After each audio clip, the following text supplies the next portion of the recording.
I did have a personal experience. This was 2 or 3 of us were going into Fayed village, which is a native village, of course. And we went there and we were walking down over this infamous bridge across the Sweetwater Canal, as it was called.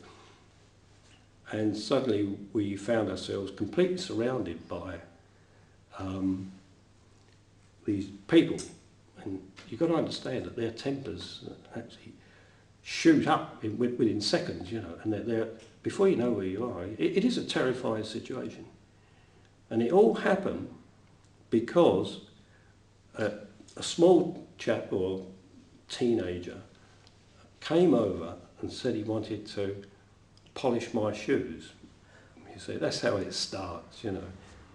And I said, they don't need them. He doesn't need it, you know.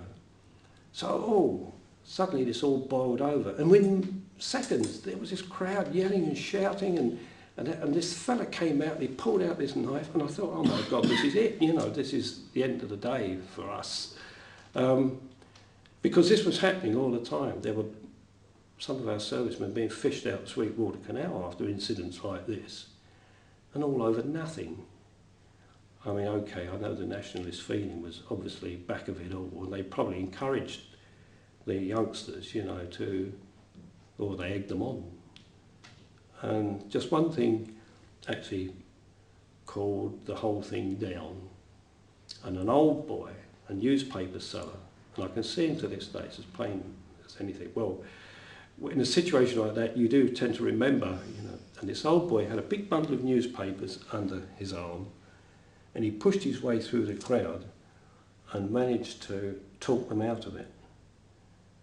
And I thought, well, that was a very, very near thing. Well, I mean, it must have happened quite quickly, but presumably you were absolutely terrified. I was. It's no use saying you're not, you are, Yeah. you know.